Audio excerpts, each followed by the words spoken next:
Kagulat World, ito na ang inaabangan. Si Alexandra Ala, ang pambato ng Pilipinas sa tennis, ay may tsansang maging 800,000 richer kung makuha niya ang kampyonato sa WTA 125 Jingshan Open sa China. Oh, tama ang narinig niyo. Hindi lang karangalan ang nakataya, kundi malaking premyo na pwedeng magdagdag sa kanyang karera at future bilang isa sa rising stars ng women's tennis.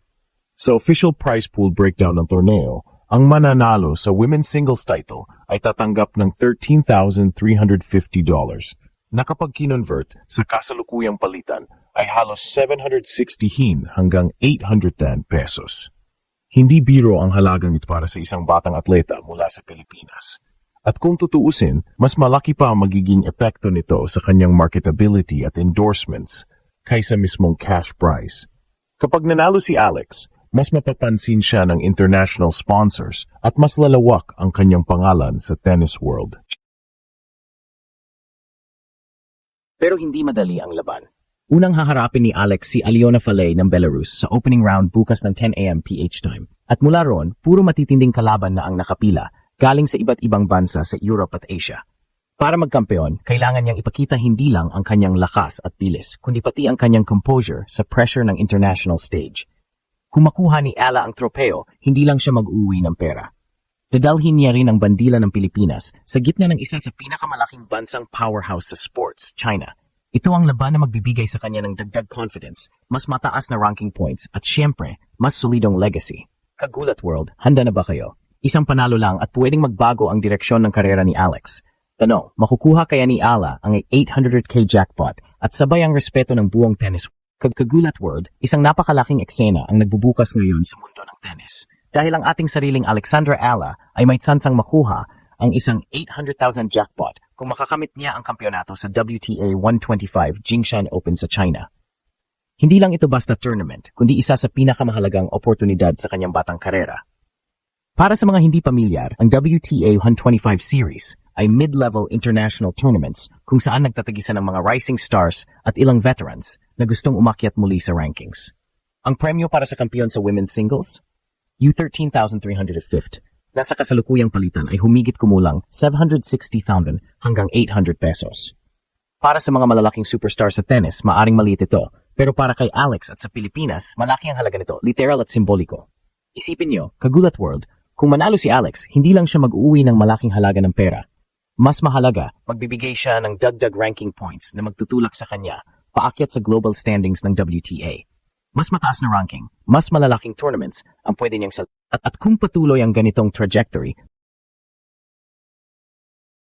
mas malapit siyang makapasok sa mga Grand Slam main draws na siyang ultimate goal ng bawat tennis pro. Bukod sa pera at puntos, hindi rin matatawaran ang epekto nito sa kanyang marketability. Kapag nakoronahan bilang kampiyon sa China, siguradong mas mapapansin siya ng mga sponsors. Ang mga brand tulad ng sportswear companies, energy drinks, at iba pang global backers ay laging naghahanap ng fresh face na may kwento ng inspirasyon. At si Alex Iela, isang 20-year-old Pinay na lumalaban sa mundo, ay perfect candidate para rito. Ngayon, tanong ng lahat, kaya ba ni Alex lampasan ang matitinding kalaban? Ang kanyang unang assignment ay laban kay Alyona Falei mula Belarus bukas ng 10 a.m. oras ng Pilipinas. Hindi siya pwedeng magpakamte dahil kahit unang round pa lang, delikado na. Pero kung mapakita niya ang kanyang solid ground strokes, matatag na mentalidad, at never say die Pinoy spirit, may tsansa siyang magpatuloy hanggang finals. Kagulat World, ito na ang pagkakataon. Hindi lang pera, hindi lang tropeo, kundi dangal ng bansa ang nakataya. Ang tanong, magsisimula ba ang kwento ng kanyang milyon-milyong legacy sa tennis dito mismo sa Jingshan, China? Kagulat World, ang pinakaabangang bakbakan ni Alexandra Ala ay mangyayari na bukas ng 10 a.m. oras ng Pilipinas sa unang round ng WTA 125 Jingshan Open. Ang kanyang kalaban, si Alyona Falei mula Belarus, isang batang manlalaro na unti-unti ring umaakyat sa rankings at kilala sa pagiging aggressive baseline player. Para kay Alex, hindi biro ang match na ito dahil dito magsisimula ang kanyang kampanya patungo sa jackpot at kampyonato. Sino nga ba si Alyona Falei? Siya ay 21 anyos at bagamat hindi pa sikat tulad ng mga top 100 stars, meron siyang matibay na reputasyon sa ITF circuit.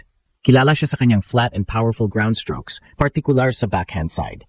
Madalas niyang ginagamit ang kanyang agresibong returns para kontrolin agad. Kung titignan sa papel, lamang si Alex sa experience sa mas malalaking tournaments. Pero hindi ibig sabihin ay magiging madali ang laban. Ano ang advantage ni Alex? Una, ang kanyang court IQ. Kilala siya sa pagiging calm at composed sa pressure moments na napatunayan niya sa kanyang mga kampanya sa French Open Juniors at US Open Juniors kung saan siya naging champion. Pangalawa, ang kanyang lefty advantage. Dahil kaliwete siya, mas mahirap basahin ang kanyang spin at serve patterns. Sa tennis, malaking factor ang pagiging lefty dahil hindi sanay ang maraming opponents sa unorthodox angles at ball trajectories. Ang magiging susi, mental toughness at service consistency. Kapag bumagsak ang kanyang first serve percentage, madaling makakapasok si Falay sa rallies at makakakuha ng confidence. Pero kung makokontrol ni Alex ang ritmo gamit ang kanyang slice, topspin forehand at tamang ball placement, siya ang magdidikta ng... Isa pa, kilala rin si Alex sa pagiging fighter. Kahit nasa likod sa score, lagi siyang may kakayahang bumalik. Beyond tactics, malaki rin ang nakataya sa match na ito. Kung mananalo si Alex, hindi lang siya usad sa second round. Magbibigay ito ng momentum, kumpiyansa at dagdag visibility sa buong tennis world. Tandaan natin, kagulat world, bawat panalo ay may kasamang ranking points.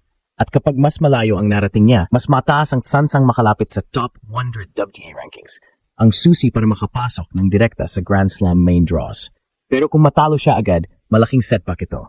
Mawawala ang pagkakataong makuha ang 800k jackpot at higit sa lahat, masasayang ang pagkakataong makapagtala ng malaking resulta sa Asia swing ng tennis calendar. Kaya't doble ang pressure kay Alex, hindi lang para manalo, kundi para patunayan na kaya niyang buhatin ang bandera ng Pilipinas sa isa sa pinakamalalaking merkado ng tennis sa buong mundo. Kagulat World, bukas makikita natin kung mag-umpisa ba sa Jingshan ang panibagong kabanata sa karera ni Alex. Laban ito ng disiplina, puso at tiwala sa sariling laro. Ang tanong, magwawagi ba siya laban kay Falay at masimula ng kanyang pag-akyat patungo sa kampeonato at milyonaryo future? Kagulat World, isipin niyo ito. Kapag tinapos ni Alexander Al ang Jingshan Open bilang kampeon, hindi lang 800k ranking points ang matatanggap niya. Mas malaki ang epekto nito, magiging mas seryoso ang tennis world sa kanyang pangalan. Sa WTA circuit, madalas tingnan ang mga WTA 125 titles bilang stepping stone. Kapag nanalo ka rito, para itong stamp of approval na kaya mong sumabay sa mas mataas na level. Kung makuha ni Alex ang tropeo, siguradong mas maraming tournament organizers ang magbibigay ng wildcard entries. Ibig sabihin mas marami siyang makakalaban na top 50 o top 20 players. Mas mapapabilis ang kanyang pag-akyat sa world rankings at mas maagang makakapasok sa Grand Slam main draws. Hindi lang iyon, malaki rin ang magiging epekto sa Pilipinas. Sa bansang masanay sa basketball at boxing, biglang mas mapapansin ang tennis. Baka mas maraming kabataan ang magsimulang mag-racket dahil nakita nila ang posibilidad na umangat sa world stage. Kagulat World, ito ang tunay na jackpot, hindi lang pera, kundi legacy. Kapag nagtagumpay si Alex sa Jingshan, hindi na siya ituturing na prospect, kundi legit global contender. Ang tanong, handa na ba kayo kung si Alex ang susunod na asyanang maghahari sa women's tennis?